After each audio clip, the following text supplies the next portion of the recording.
रात का समय था और मुझे डर लग रहा था। इस वक्त मायके जाकर सबको क्या बताऊंगी कि रात की इस पहर अकेले क्यों आई हूँ और मेरा पति कहाँ है। जबकि मेरा पति कैसे आता, मैं तो उससे लड़ झगड़ कर आई थी। उस व्यक्ति ने मुझे एक बार भी नहीं रोका, बल्कि साफ साफ कहा था कि तुम जा तो रही हो, लेकिन याद रखना वापस भी तुम्हें खुद ही आना पड़ेगा। मैं तुम्हें लेने नहीं आऊँगा। इतने कांटेदार शब्द थे ना उसके, और बोलने का ढंग तो इससे भी ज़्यादा खतरनाक था। मेरे तो आंसू ही नहीं रुक रहे थे। बदनामी का एहसास मुझे अंदर से काट रहा था।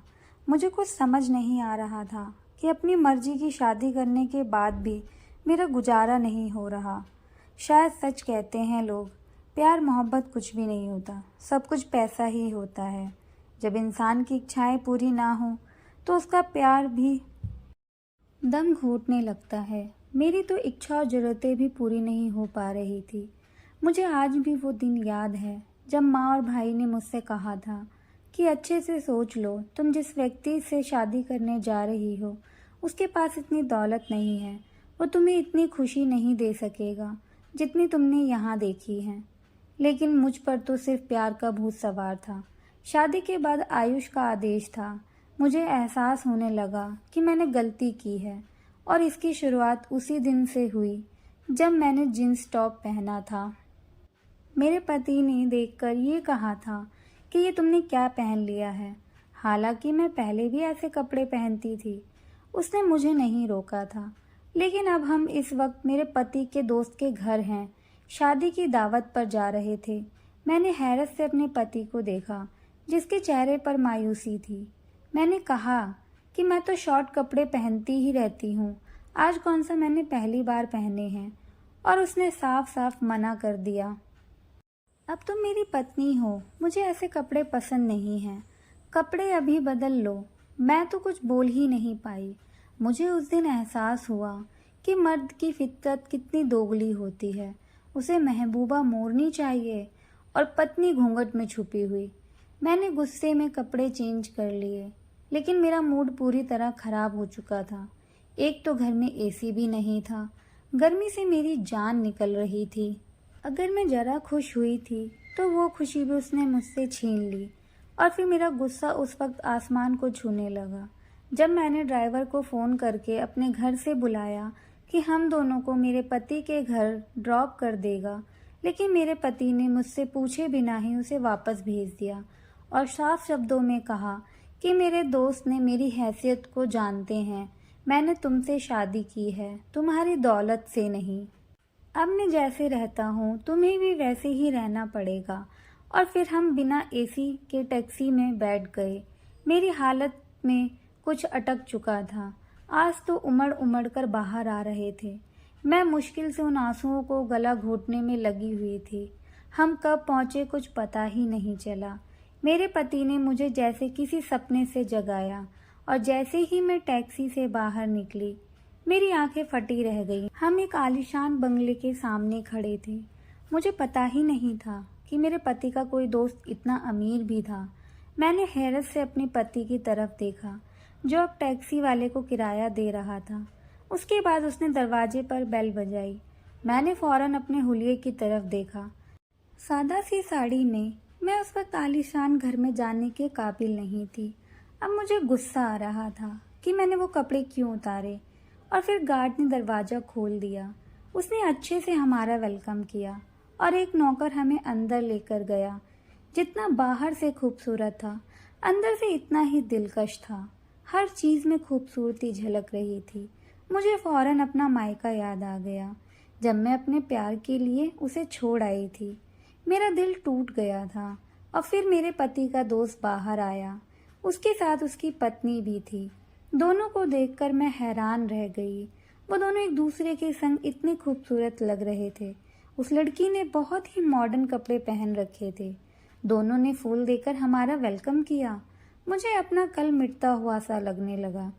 मैं आज तक बड़ी बड़ी शादियों और पार्टियों में गई थी और लाखों के कपड़े पहनती थी, पर इस वक्त मैं बिल्कुल वैसी ही लग रही थी जैसे हमारे घर की नौकरानी। अंदर का माहौल इतना ठंडा था कि मुझे कुछ देर बाद ही ठंड लगने लगी। मैं तो इन सब चीज़ों की आदी थी। गर्मी तो मैंने कभी देखी ही नहीं थी। मेरा पति अपने दोस्त से हंस हंस कर बातें कर रहा था और उसकी पत्नी खाने पीने का इंतज़ाम देखने चली गई। मेरे पति के दोस्त ने कहा कि भाभी आप बहुत अच्छी लग रही हैं। उसने आंखों में आंख डालकर कहा, अभी भी मोहब्बत करने वाली औरतें दुनिया में मौजूद हैं, वरना आजकल तो औरतें पैसे पर मरती हैं। उसकी बात से मुझे कुछ एहसास हुआ। मैं चुपचाप बैठी रह गई।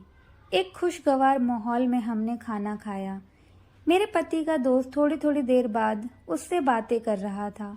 वो कह रहा था कि मैं कितने दिनों से आप लोगों को दावत पे बुलाना चाहता था, लेकिन आपके पति के पास टाइम ही नहीं था। और फिर मैंने अपने पति की तरफ देखा, जो खामोशी से खाना खा रहे थे। मुझे महसूस हुआ कि जैसे वो जानबूझकर मुझे यहाँ नहीं लाना चाहते थे। मेरे पति के दोस्त की पत्नी बिल्कुल किसी रोबोट की तरह थी। वो देखने पर बस मुस्कुरा देती, कुछ बोल ही नहीं रही थी। तकरीबन 3 घंटे हम वहाँ रहे। मेरा वहाँ उठने को दिल नहीं चाह रहा था, लेकिन वापस तो आना ही था। हम लोग वापस आ गए। मेरे पति के दोस्त और उसकी पत्नी ने मुझे गिफ्ट दिया था। वापस आकर मुझे उस छोटे से घर में अजीब सा महसूस हो रहा था। मेरा दम घुटने लगा था। दिल कर रहा था कि वापस उधर ही चली जाऊं, लेकिन अब तो मुझे यहीं रहना था। मेरे पति खामोशी से कपड़े बदलने चले गए। गर्मी इतनी थी कि कुछ ही देर में मुझे पसीना आने लगा। यहाँ एसी तो क्या, कूलर भी नहीं था। मुझे अब अपने पति पर गुस्सा आ रहा था। उसने वो सब कुछ लेने से मना कर दिया था जो मेरे घर वालों ने दिया था। एक घर और गाड़ी ना लेकर मेरे पति के आत्मसम्मान को शांति मिल गई। मैं यहाँ जल रही थी। कुछ देर बाद मैंने भी चेंज कर लिया और जब मैंने गिफ्ट खोलकर देखा तो मेरी आंखें चौंधिया गई। उसमें बहुत ही खूबसूरत डायमंड का सेट था। मैं अभी उसकी खूबसूरती में गुम ही थी कि मेरे पति ने वो सेट मेरे हाथ से छीन लिया और कहा कि इतना महंगा गिफ्ट नहीं लेना है, हम उन्हें वापस कर देंगे। मैंने हैरत से अपने पति को देखा। उसके चेहरे पर गुस्सा था।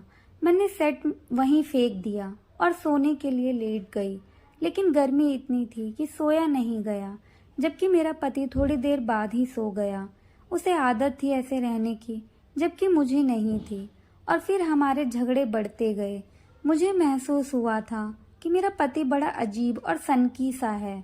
उसने मुझे जॉब करने से भी मना कर दिया था, जबकि जॉब मुझे बहुत अच्छी जगह से ऑफर हुई थी। मैंने अपने पति से कहा कि हम दोनों मिलकर जॉब करते हैं और अपना घर बनाएंगे, वो सब चीज़ें जिनकी हमें ज़रूरत है। लेकिन मेरे पति ने कहा कि मैं तुम्हें जॉब की अनुमति नहीं दे सकता। अब मुझे लगने लगा था कि उसने जैसे मुझे घर में कैद कर लिया है। अब मैं पागल हो रही थी। मुझे छोटी छोटी ज़रूरतों के लिए पैसे चाहिए होते थे जो मेरे पति के पास नहीं थे। कभी बिजली नहीं होती तो कभी पानी बंद हो जाता था। 4 दिन में ही मेरी अक्ल ठिकाने आ गई। मोहब्बत का भूत मेरे सर से फौरन उतर गया। मैं तो अपने भाई से भी कुछ डिस्कस नहीं कर सकती थी। उसने पहले ही मुझे इस शादी से मना किया था और फिर उसी दिन मुझे माँ का फ़ोन आ गया। वो मुझे बता रही थी कि भाई और भाभी घूमने गए हुए हैं। मेरा दिल दुख रहा था। भाभी ने भाई को अपनी मुट्ठी में किया हुआ था। वैसे तो भाभी बहुत अच्छी थी, लेकिन मेरा भाई उसकी मर्जी के बिना कुछ नहीं कर सकता था। मुझे नए कपड़े की ज़रूरत थी। मेरे पास कपड़े के कम जोड़े थे। मुझे कुछ कपड़े खरीदने थे। मैंने बातों बातों में माँ से कहा तो उन्होंने मेरे अकाउंट में पैसे भेज दिए और मैं खुश हो गई। फिर मैं शॉपिंग के लिए चली गई, लेकिन जब घर वापस आई तो मेरा पति घर आ चुका था। उसने गुस्से से पूछा कि तुम मुझे बिना बताए कहाँ गई थी। मैंने साफ साफ कह दिया कि शॉपिंग करने गई थी और मुझे डर भी लग रहा था। मेरे पति ने पैसों के बारे में पूछा तो मैंने कहा अपनी माँ से लिए हैं। इस पर उसने अपने जबड़े पीस लिए।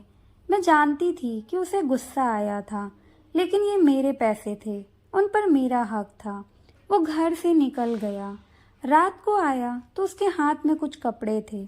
उसने वो कपड़े मेरी तरफ फेंकते हुए कहा किसी भिखारी को दे दो। मेरा दिमाग बिल्कुल खराब हो गया। मुझे अपने पति पर पागलपन का असर लग रहा था। मैं भी चुप ना रह सकी। और मैंने कहा कि तुम पागल हो गए हो क्या? अगर तुम्हारा बस चले तो तुम मुझे यहाँ सांस भी न लेने दो। मेरा यहाँ दम घुटता है। मेरी माँ के पैसों पर मेरा हक है। वो भी मुझसे गुस्से में बोला कि मुझसे शादी करना चाहती थी। मैंने तुमसे कुछ छुपाया नहीं था। मैं ये सब सुनकर रोने लगी।